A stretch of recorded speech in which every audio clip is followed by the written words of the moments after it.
विजय मालक बोलतो. अध्यक्ष महोदय, यंत्रमाग प्रामुख्याने टेरी टॅवेल व जेकॉर्ड चादरीचे उत्पादन होते.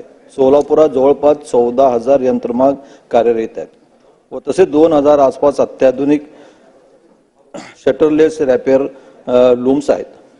प्रामुख्याने हा सगळा कॉटनच्या धाग्यापासून उत्पादन होतो. गेले 5-6 वर्षापासून सोलापुरातला हा व्यवसाय यंत्रमागधारकांचा अडचणीतून जात आहे. त्याचं एक कारण म्हणजे आयात चायना मायक्रो ट्रॅव्हलमध्ये सोलापूरच्या टेरी ट्रॅव्हलची मागणी कमी होत आहे.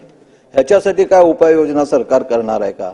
दुसरी गोष्ट म्हणजे देशात MSMEचा 43BH हा कायदा म्हणजे 45 दिवसात पेमेंट करायचा आहे आणि यावे अन्यथा थकीत पेमेंट आहे ते आयकर भरावे लागणार असा होता.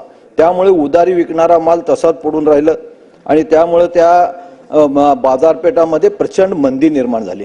मग या कायद्यामध्ये या यंत्रमाग ज्या आपण उत्पादन होतो त्याच्यावर आपण केंद्र शासनाला विनंती करणार आहेत का? ह्याच्यामध्ये काहीतरी सूट या आपल्या या व्यवसायधारकांना मिळणार आहे का? हे 2 प्रश्न माझे. सन्माननीय मंत्री महोदय.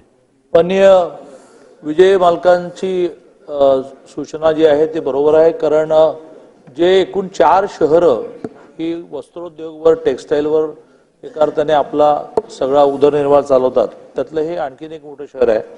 त्यामुळे दोन्ही मुद्दे त्यांनी जे म्हटलेले आहेत ते मी नीट समजून घेतो आणि त्या दोन्ही मुद्द्यांचा पुन्हा एकदा केंद्राशी संबंध आहे. विजय मालक बरोबर ना? तर मला फिनलेसाठी तर जावंच लागेल. मला ज्या वेळेला काहीतरी घटना घडते त्यावेळेला मलाही त्याच्या खूप वेदना होतात. त्यावेळेला हाही विषय त्याच्याशी जोडतो मी.